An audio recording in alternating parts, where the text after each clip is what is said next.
there's no completion.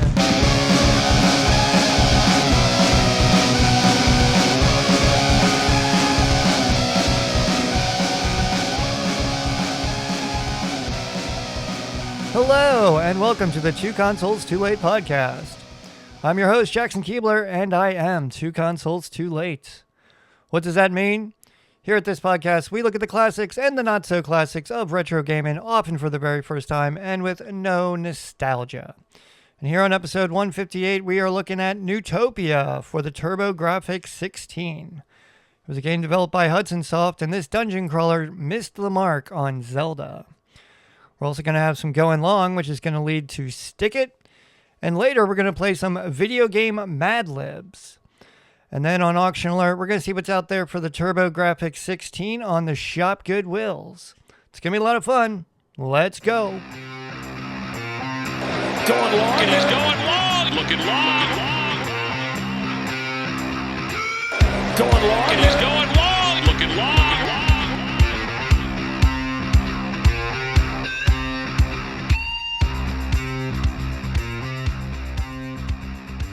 All right, 2026 has not been kind to the PS1 long box collection. I'll try to be brief in my comments, but I recently acquired a copy of Skeleton Warriors from the eBays. That's a game that was based on a cartoon from the 80s. That game was not very good. I did the live stream this past Saturday. I think I made it to like the second level, and I just got tired of killing skeletons, and I just put that game down. Probably never going to play that one. But I went over to the eBays, and for a dopamine rush, I wanted to acquire some games and take my tax refund for a ride. And I picked up a copy of Power Serve Tennis. Now, I was just looking at it, and I got a message from the seller like, hey, we're going to reduce the price down to $20. I thought, okay, why not? And I just stupidly just click to buy it now. And a couple days later, the game arrives. But the game arrives in a DVD case. And the cover art for Power Serve Tennis was shoved in the front of the DVD case. And the original manual for Long Serve or Power Serve Tennis was bent over on itself and put inside this DVD case. Anyway, I think I put some pictures on the Instagram, so you can check it out. So I sent a message to the seller like, hey, what the hell is this? You know, this is not what I wanted. And then they also sent me a copy of Madden 2004 and some Pokemon cards. And the seller was like, what, you didn't like my freebies that I sent along? Like, I didn't fucking ask for the freebies. I wanted a long box game. What I got was not a long box game. But the description did say that the game was in a DVD case and that the manual was torn and shoved and bent and all that bullshit. So I'm just going to have to eat the cost of Power Serve Tennis, which is now acting as a coaster on my desk. So I was going to do a Stick It, but that's not my Stick It. My Stick It is going to the Evergreen Goodwill. Now, a couple episodes ago, I was talking that I was looking at a copy of Space Griffin VF9. And all they had done was taken a picture of the front and back of this game and said that it was, for parts are not working. And there was nothing in the description, saying if there was a game, blah, blah, blah. So I sent messages to that Goodwill saying, hey, is the game included? Is the manual included? And I received no response. So it was coming down to the end of the auction. I was like, you know what? I'm going to take a chance on this. And I tried to bid on it. And it said, your bid has been rejected by the seller. And I'm like, well, what the hell's going on here? Like, I don't have an outstanding balance or unpaid items. Why is my bid being rejected? So I sent another message to this Goodwill saying, hey, I can't bid on this game. Once again, no fucking response. So I have to create a whole new account to bid on this game. Right there, I should have just stopped and just walked away. But stupidly, I wanted this game. So I create a whole new account. I win the auction. Yay, go me. And it went off at $72, which is more than I think what Space Griffin VF9 is worth. So it arrived yesterday, and I did an unboxing video. And the reason I did an unboxing video was because I wasn't sure, what I was getting. So I do this unboxing video. You can check it out on the Instagrams. And I open up this box, and there's 3 game cases in there. It's Space Griffin VF9, Rayman, and NBA in the Zone. And I got my hopes all up. I'm like, oh, stupidly they sent me 3 games, ha ha ha. But right away, the weight was off when I picked up these games. And there were no games and there were no manuals. So now I'm stuck with 3 long box cases with no games. And the value of those cases alone, I think I looked at price chart and was maybe like $30, $35. So now I'm embroiled in a return with the evergreen goodwill to get my money back and send them back these cases, of which have no use to me whatsoever. But to that goodwill, Stick it! I mean, come on. I mean, just do better.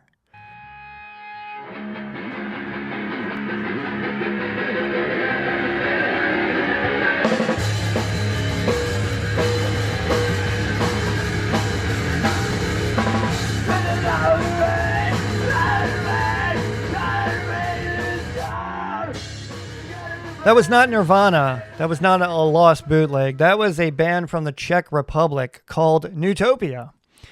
I did a Google search for Neutopia when I started researching this game, and they came up, and I thought, well, I'll check them out. Why not? So I went over to the YouTubes, and I found them doing this cover of Negative Creep.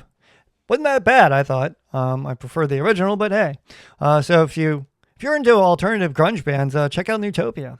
But we're not talking about music, we're talking about video games, and we are talking about Neutopia for the Turbo Grafix-16. Neutopia is the first game that I've quote-unquote played for the Turbo Grafix-16. Neutopia is not only a Turbo Grafix-16 game, it's also known as a Zelda clone. Now, when I looked at the Crusader of Senti for the Genesis, that game was written off as a Zelda clone. But that game proved to be something different despite having parallels to Link to the Past.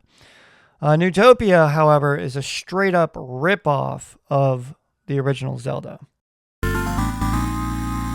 So this is my first quote-unquote Turbo Grafix-16 experience. I did not play this on the original Turbo Grafix-16. I do not have the Turbo Grafix-16 Mini. To play Neutopia and Neutopia 2, I had to play it on emulation. And when it comes to the Turbo Grafix-16, it's taken me this long to actually play a game for that console. But when I think of that console, I think there's 4 games that really come to mind. For me, it would be Bonk's Adventure, Splatterhouse, Rondo of Blood, and Blazing Lasers. Maybe your games are different. Drop me a comment of what games you think of when you think of the Turbo Grafix-16. So I guess that would be what I would call the Mount Rushmore of the Turbo Grafix-16. Although I think trying to make it do a rock statue of those 4 games would be rather difficult. Although AI can do rather wonderful things. But the history of the Turbo Grafix-16, I guess it's rather well known. It was developed by NEC and Hudson Soft. And Hudson Soft would later go on and become absorbed by Konami. And NEC would get out of the video game market completely. And now the Turbo Grafix-16 / PC Engine is a bit of an afterthought, and it's more of a collector's piece than a groundbreaking console. So I would have liked to have played this game on original hardware, the PC Engine Mini / Turbo Grafix-16 Mini. It's been on the list, but it's rather cost prohibitive. $300 for a plug-and-play console, and it's just I'm not ready to invest that kind of money. So I had to emulate this game. So before we start talking about Neutopia, we are going to do what I'm calling here at 2 Consoles Too Late, video game Mad Libs. If you don't know what Mad Libs were, I shall tell you. Mad Libs was a popular fill-in-the-blank word game that was invented in the 50s. Players had to prompt each other for parts of speech, nouns, verbs, adjectives, adverbs, whatnot. And you filled in the gaps in a story without knowing the context. So, for our Mad Libs, we need a fictional fantasy world, a religious building, a female name, an antagonist name, the name of a hero, and the name of a powerful relic. Okay? So go ahead and write down your answers, and let's play Video Game Mad Libs. All right, do you have all your answers written down? Okay, I'll give you another 10 seconds. But in the meantime, the theme that you're hearing, this is from the game show from the 70s, Jackpot. I thought it was rather appropriate for our little game here. Okay, got your answers? All right, now I'm going to provide a paragraph, and I'm going to fill in my answers for Video Game Mad Libs. Long ago, in a place far away, there was a land called Hyrule. It was a land of peace and prosperity, where people worshipped at the Temple of Time. A beautiful princess, Zelda, blessed the people with her wisdom and kindness, until one day the evil demon, Ganon, appeared. He kidnapped Princess Zelda and stole 8 precious Triforce. Now, a brave young man named Link sets out on a journey to save the princess and recapture the stolen Triforce. It is a journey that will take him through the many strange and now dangerous worlds that make up the land of Hyrule. It is a journey of magic and wonder, of swords and armor. You must conquer the ultimate evil to return this once beautiful land to peace. All right, so the reason I did that is because I wanted to prove a point that Neutopia is nothing but a ripoff of the original Zelda. So this is the original text from the manual of Neutopia for the Turbo Grafix-16. Long ago, in a place far away, there was a land called Neutopia. It was a land of peace and prosperity where people worshipped at the sacred shrine. A beautiful princess, Aurora, blessed the people with her wisdom and kindness, until one day the evil demon Death appeared. He kidnapped Princess Aurora and stole 8 precious medallions. Now a brave young man named Giuseppe sets out on a journey to save the princess and recapture the stolen medallions. It is a journey that will take him through the many strange and now dangerous worlds that make up the land of Neutopia. It is a journey of magic and wonder, of swords and armor. You must conquer the ultimate evil to return this once beautiful land to peace. If that is not a fucking word-for-word rip-off of the original Zelda, I don't know what is. I mean, there was absolutely no originality with this game whatsoever. There were minor differences, and once again, using the words of IGN, you needed an electron microscope to find the differences between Zelda and Neutopia. All right, so let's talk about the gameplay of Neutopia. As you progress through the game, there are 4 overworlds: land, subterra, sea, and sky. And each overworld has 2 dungeons, which they call labyrinths. In each labyrinth, you obtain an item, but unlike that pointy-eared fuck over at Nintendo, these items do very little for your progression. The one item that you do need is what's called the Bell of the Sky, and you need that to unlock a staircase that goes to Sky Island, where you obtain the strongest sword. And you need the strongest sword in order to defeat the evil demon Death, not Ganon. So as you progress through the game, you can upgrade your sword, your armor, and your shields. The swords go from basic sword to bronze to silver, then the strongest. It's the same for the armor and the shields: bronze, silver, then strongest. I didn't really see a big difference in the amount of damage taken, even though I had obtained the strongest armor. The strongest shield was able to deflect certain attacks. Which ones they were, I wasn't quite sure. One of the items that you really need, and you get it early on in the game, is the Fire Wand. You need the Fire Wand to unlock hidden stairways and passages in the overworld. It is your token magic attack of the game. The other items that you obtained, which had complete parallels to the original Zelda, You got the Moonbeam Moss, which was an item that lit up a room. That would have been the candle in Zelda. You got the Rainbow Drop, which was the bridge in Zelda. Or was it a bridge or a ladder in the original Zelda? I'm never quite sure. But that allowed you to cross gaps. You could obtain just the ring, and the ring would weaken certain enemies to lower forms. That was much needed against these wizard-looking enemies that looked a lot like Wizrobes, and they did a fuck ton of damage. Gladly, those wizards were not in Neutopia 2. You also obtained the Falcon Shoes, which made you walk faster. But in this game of Neutopia, you also have bombs and potions. Here, the potions are called the Medicine of Vitality. You could originally carry, I think it was like 4 bombs, and you could get upgrades in the labyrinths to carry more bombs. But unfortunately, that upgrade, I think it was like the 4th sphere in the sky sphere is when you could start carrying more bombs. I may have missed something. That may have been my gameplay. I don't know. But in Neutopia, your life meter, you do not have hearts. It's just sort of a generic life meter. But your life pickups are berries, and they look a lot like cherries. Unfortunately, though, by defeating enemies, they did not a lot of pickups. And there was a lot of times when I needed cherries, and I just couldn't get them. And in Neutopia, there are no fairies. You do interact with NPCs in the game of Neutopia, and your interactions, you can garner clues as to the whereabouts of the labyrinths, where special items are, and people who are, have those items. But you only have so many bombs, and you're getting very few pickups, once again, from fallen enemies. So if you use all your bombs and you need more bombs, killing enemies doesn't get you more bombs, usually.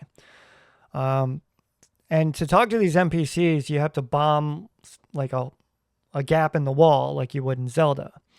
But in Neutopia, they make it very obvious, where these gaps and doorways and caves and whatnot are. So in my experience, I was like, okay, I could try to do this blind and just, bomb these doorways and, explore a little bit. But I just cut straight to the chase. I went to the Video Game Atlas. It's a wonderful website. I'll put a link in the show notes. And I just used a map. And on this map, it showed, the location of the NPCs and where you could, boost your health and whatnot. So I used a map. Once again, I highly recommend this website, the Video Game Atlas. I think my gameplay of Neutopia was greatly helped by that website. So yes, you do talk to these NPCs. They tell you where to go to find these labyrinths. And then once you go through the labyrinth and you get the special items in the labyrinths, there is a boss battle. The boss battles were not too difficult. A lot of them just required patience.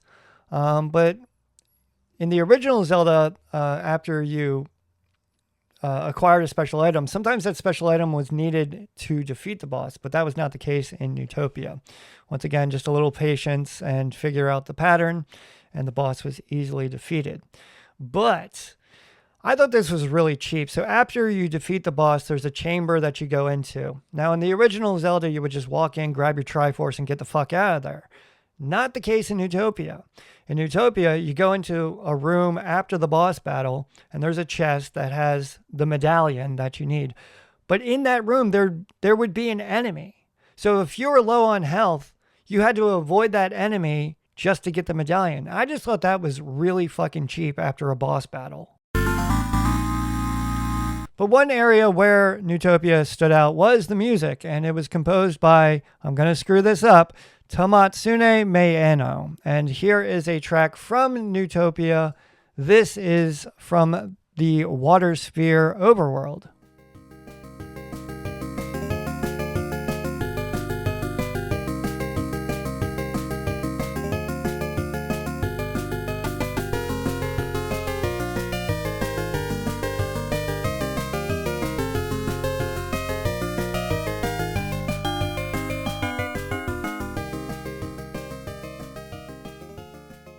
So whether it's the original Zelda or in this case Neutopia, when it comes to dungeon crawlers, I'm not very good, and I need those miracle of save states. But you could save your game in Neutopia. You would go in these little shrines or talk to an NPC. I think they were monks or something in the game. Anyway, you could save your game and they would give you a password. And the password was one of those convoluted passwords like $, lowercase a, capital B, whatnot. Or I guess on original hardware, you could actually have a save file, which they called the file cabinet. But once again, I was just using save states to save my progression. But you could save your game in Neutopia. So I was able to complete Neutopia. Funny factoid though, I did get all the way to the end with all the medallions and I faced off against Dearth and I was trying to do damage, but I did not have the strongest sword. And I thought I had gotten it in one of the labyrinths, but to get that strongest sword, you had to use the Bell of the Sky, which is an item obtained in one of the last labyrinths. I used the Bell of the Sky, you went it opened up a staircase. You went up the staircase and you were able to get the strongest sword. And that is the only way that you could face off against the evil demon Dearth. So I finished Neutopia 1. It was a straight up Zelda ripoff. I was rather disappointed. And I thought, okay, well, there's Neutopia 2. And I was like, do I really want to do that after playing this? But this being the year of the sequel, I decided to sit down and play Neutopia 2. And that is where this franchise got some legs. If you know the original Superman series by Richard Donner, then you know that at the beginning of the movie, the title of the movie would fly in with that iconic blue text and the theme would start playing. Well, the same thing happened in Neutopia 2. The title would fly in, it says Neutopia 2, in blue text. It was a straight up Superman ripoff. So right away, I'm like, okay, red flag. The first game, they ripped off Zelda. Now they're ripping off Superman 2. What the hell is going on here? But unfortunately, that was a brief moment of contention because Neutopia 2 was way better, way more developed than the first. It was not just a cut and paste of the first game. It was not a cut and paste of Zelda. This game stands alone as its own game, and it was much, much better. So in Neutopia 2, you are not playing as Giusetta. You are playing as Giusetta's son, and you get to name your character. So in my gameplay, my character's name was Jacko, which is a term of endearment from my brothers and my sister. So anyway, in Neutopia 2, you play as, in my case, Jacko, and you're in search of your father, Giusetta, who is now a man of legend in the land of Neutopia, having defeated the evil demon Dearth in the first game. So take that, Fallout 3. In that game, you are in search of your father. Well, Neutopia 2 did it first. There was a noticeable shift in Neutopia 2 from the first game. And I'm not sure if they brought in like a different developer, writer, or whatnot. I didn't look at the credits that deeply, although I did watch the credits. You should watch the credits of whether it be a movie or a video game. Anyway, getting off my soapbox. But anyway, there's this definite shift in Neutopia 2. And there's this attention to detail that just was not in the first. That was much needed. And in my own little ham-fisted way here at the studios of Two Consoles, I'm just going to give a couple examples. For the most part, the game was graphically, it was exactly the same as the first game. The only difference is you could attack at a 45-degree angle, and I'm pretty sure that pointy-eared fuck over at Nintendo couldn't do that.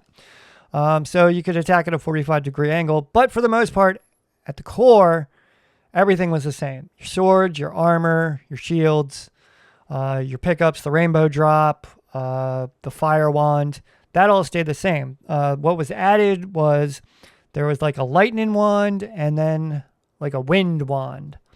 So you had two more wands.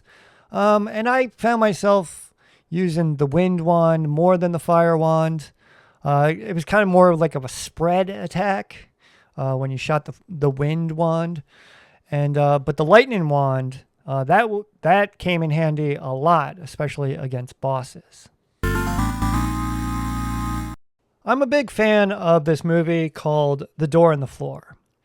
And it's a movie that was based on a novel by John Irvin.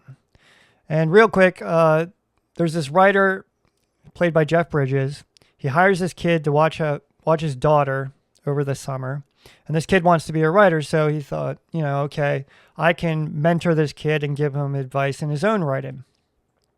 And one of the pieces of advice he gives this kid is a good writer pays attention to detail because that's where the story really comes out.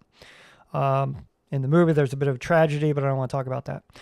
So anyway, the reason I bring that up is because what happened in Neutopia 2 is that the attention to detail was right there from the beginning. And it was totally noticeable. It made the game better. It made it a standalone action-adventure video game. So despite all the crap or whatnot that the first game got, I think was eclipsed by making Neutopia 2 a way better game. All right, so here's an example. It's a very brief example, one of many. There's a portion of the game that takes place underwater, but you can't get there unless you get something called the Iron Lung. Through some interactions with NPCs, they kind of tell you, okay, you have to go to this underwater world to find your father Giuseppe. But to get there, you need the Iron Lung. So you go through the dungeon, you get the Iron Lung. Once you're in this underwater world, everything, there's like minor changes. The music, it sounds like you're listening to music underwater. I mean, that makes sense, right? If you try to attack an enemy with your fire wand, it doesn't work. And there's actually, I think there's some NPCs that tell you, hey, once you get there, you can't use your fire wand because that doesn't make sense. You can't use fire underwater. And graphically, while you're there, there's, I don't know what it is in programming, but they made it look, the graphics sort of wavy. So it kind of looked like you're underwater and things were like a little distorted. Details. This game paid attention to detail. Somebody sat down and actually thought about what they were doing in this game. So here's another example. In the dungeons, in the first game, the doors would close. That's something that we saw in the original Zelda, and they did it here in Neutopia 1 and 2. So you walk into a room, the doors would close, and to open the doors, typically you would have to defeat all the enemies. Once all the enemies were defeated, you could throw the switch, and then that would open the door. There still was some of that in Neutopia 2. But in Neutopia 2, they had these rooms in the dungeons. You'd walk in, and there'd be no enemies. Instead, it was a puzzle. And there was a series of switches on the floor. And those switches would either make arrows come out of the walls, spikes pop up from the floor, or open the door that you needed to open to get out of the room. So right away, this did two things. All right. First off, I loved coming to these rooms because I loved doing the puzzles. It actually made you think a little bit. And two, there were no enemies in the room. And once again, I suck at dungeon crawlers. I don't know what it is. I lose a lot of life real fast. So every time I got to one of these puzzle rooms in a dungeon, it was fun, And that's what video games are. They're supposed to be fun. But one area where Neutopia 2, no real changes were made was in the weapons, armor, and shields. Your upgrade system is still the same. You went from bronze to silver to gold to strongest. They did not change that. But you know what? Neutopia 2 gets a pass. And the reason it gets a pass is because they paid attention to those details in other places that made this game better. So the fact that I wouldn't say that they got lazy by carrying over the same system.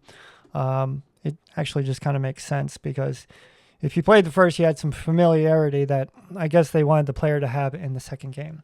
And another area where this game really stood out was, once again, in the music. And in one dungeon, they took a theme from the first and they remixed it. And I have to say, it was a really nice jam.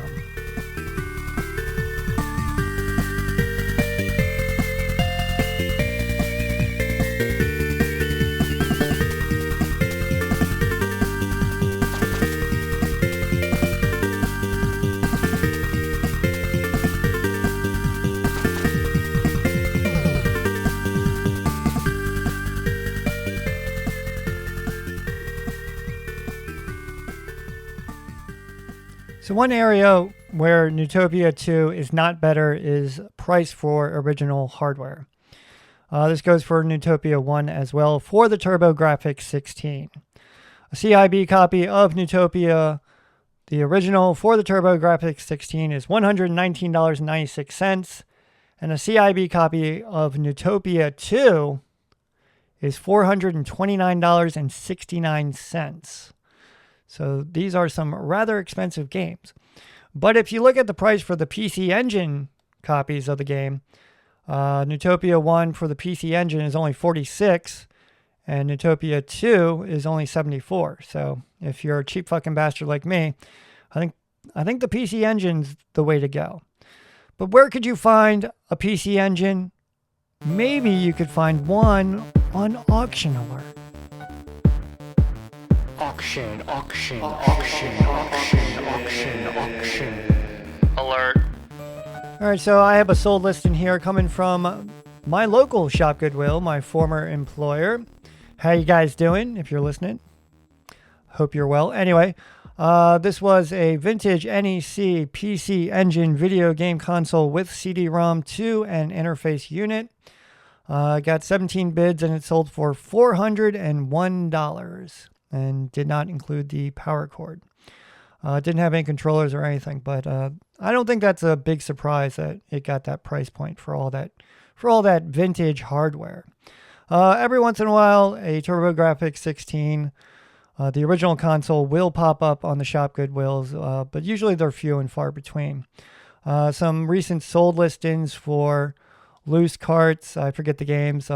Right now, the only Turbo Grafx game on the Shop Goodwills is Alien Crush, and that's at like $40. So if you want to collect for the Turbo Grafix-16 and you're on the Shop Goodwills, you have to keep an eye out. Every once in a while, you'll get some games. Sometimes CIB, sometimes not. But usually the game's not cheap, but not super expensive, especially not as expensive as Neutopia. If you head on over to the Instagrams, I posted a picture of the ending screen of Neutopia 2, which was a teaser for Neutopia 3, and it was going to be released in 1990X. But that never happened. Neutopia 3 does not exist, and I'm very curious to find out what happened. So I might head on over to the Video Game History Foundation and see if they have any design documents or something as to what happened with Neutopia 3. I'd be very curious to see what they had planned for that game and if anything was developed at all. So there is no Neutopia 3. If you're going to play these games, you can safely skip the first game. You're not going to miss a whole lot. And I would go straight to Neutopia 2. Now, I have to ask myself, is this game of the year for 2026?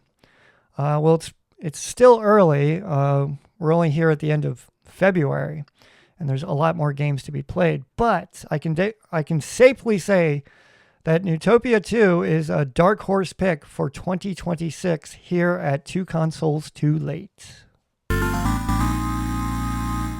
All right, so an update here at the podcast. What am I doing? What am I playing? What's all going on?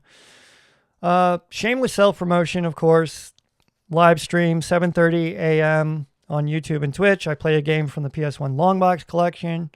You don't have to tune in for the live stream. You can just check out the recorded video. But if you want to wake up at 7:30 a.m. and drink coffee with me, please do. What am I playing? Well, right now I'm planning to play Majora's Mask as part of the Year of the Sequel.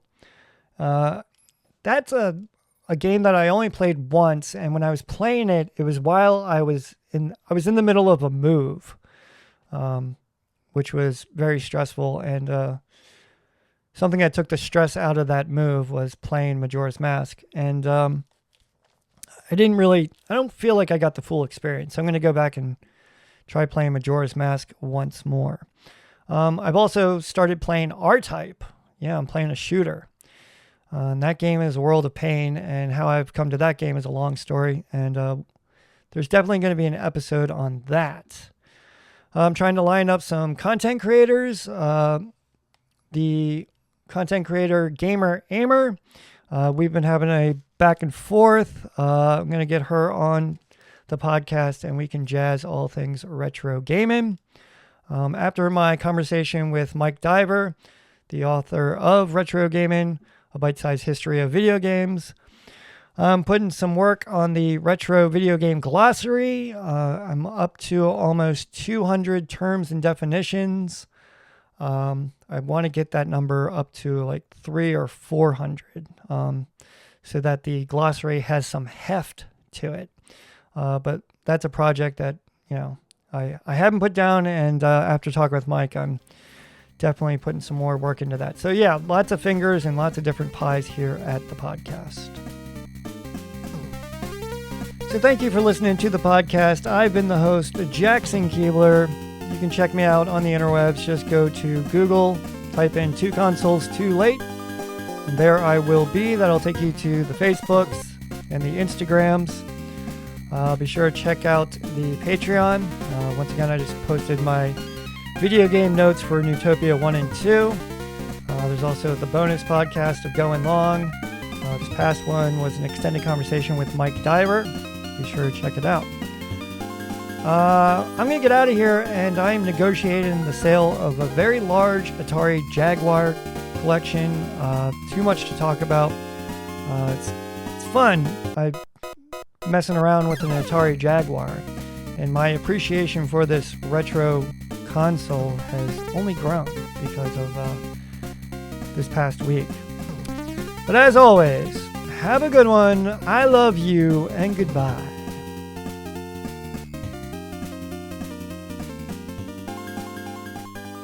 Neutopia is the first game that I've played, quote unquote, played on the Turbo. Blah, blah, blah, blah, blah, blah, blah, blah, blah, blah, blah, blah, blah. All right, how's that 20?